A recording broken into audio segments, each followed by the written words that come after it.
Galeon 440. We've got shaft drive diesels and a bow thruster on this one. So come with us, guys. We're going to do a quick test and show you what it's all about.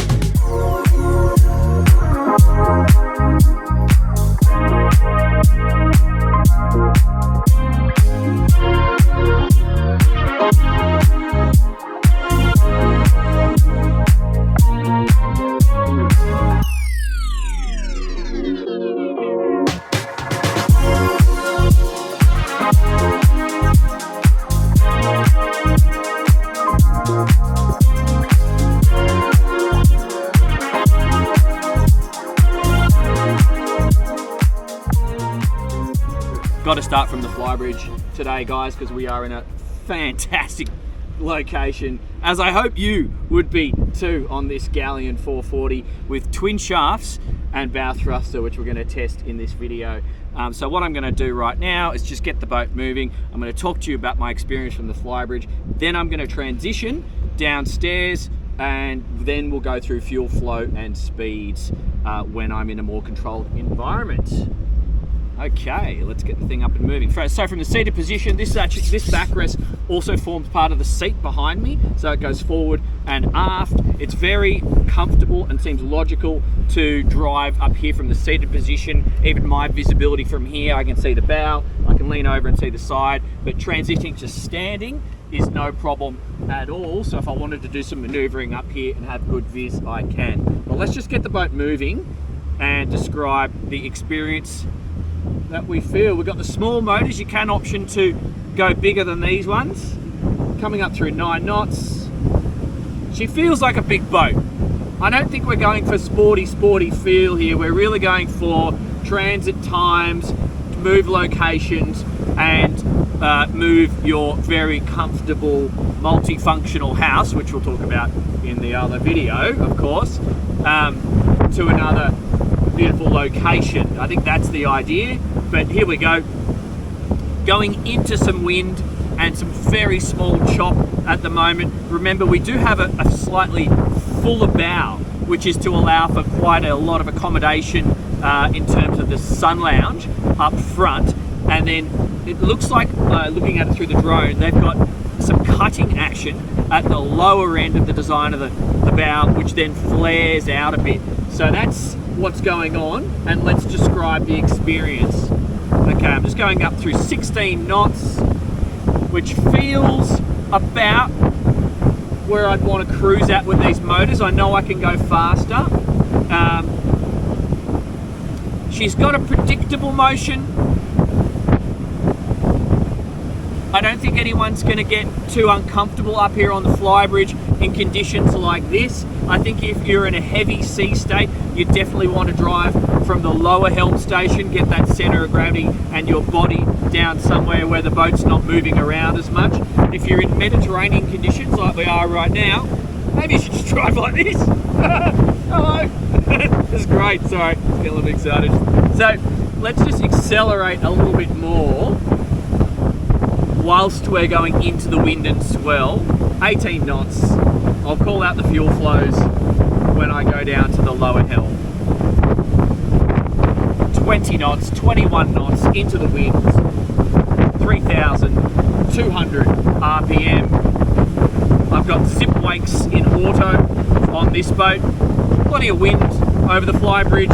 So this is a summer kind of thing. You're not going to do this like in England, where I was the other day. Geez, that place is cold. 3,300 RPM, 23 knots, 24 knots approaching.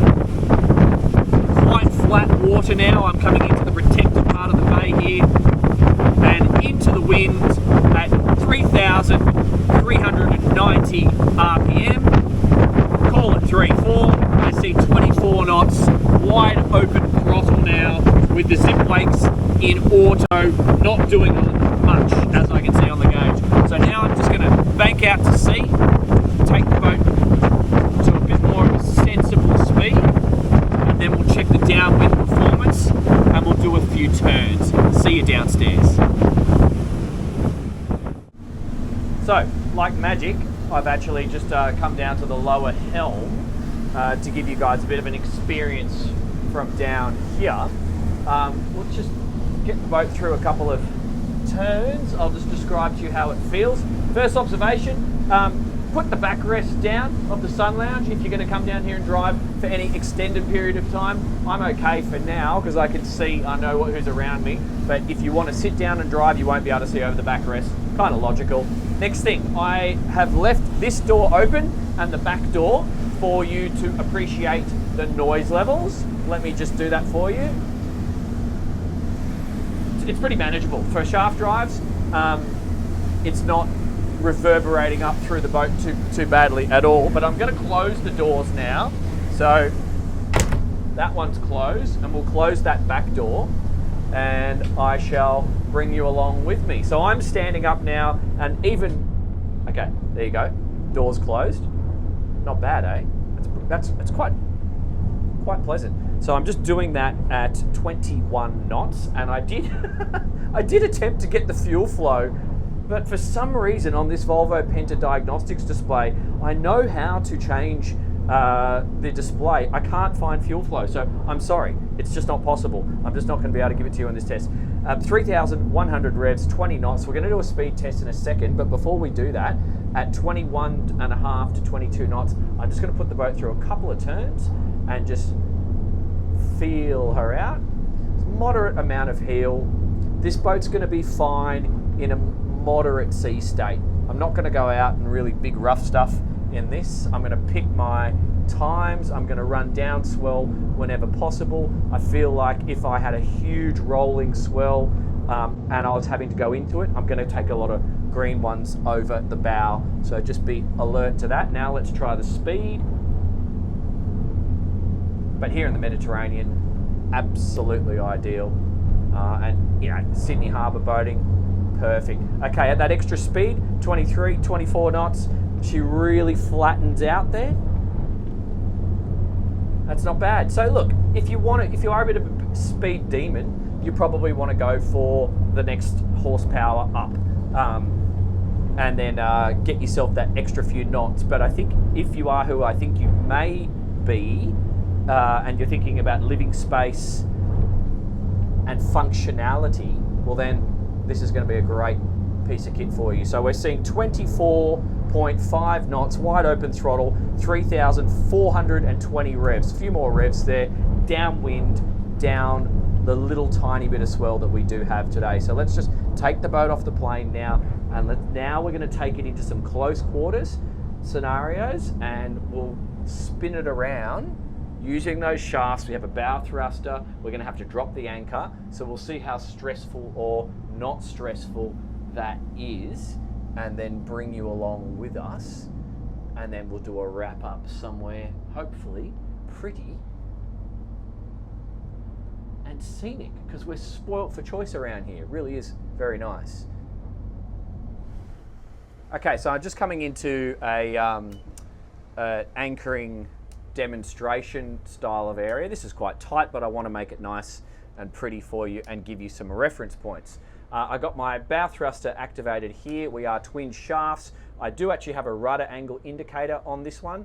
I saw that before, so I'm pretty sure you'd need to have that on autopilot or dashboard to see that. We'll have a play, but it is there if you feel the need. There you go, dashboard right there. Also useful in a parking scenario with shafts. Just creeping the boat in, a couple of observations. Heaps of room here at this lower helm. So if you're comparing this with, say, some of the French boats, they will sacrifice a little bit on the space at the lower helm, and you get more space at the flybridge. Not the case at this one. And this big door here, so if I need to step out here and do some operation, which I totally can, it makes life a bit easy. So what I'm going to do, I'm just having a look around me.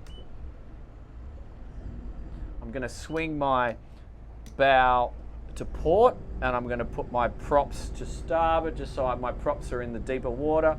And let's just try transverse thrust.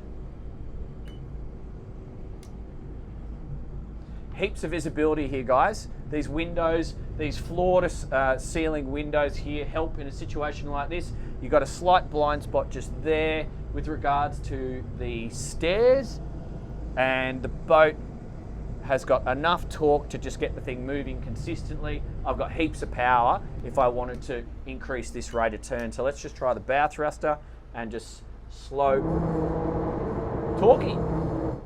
Pretty torquey actually. Good size. So that's going to be actually useful in a marina situation.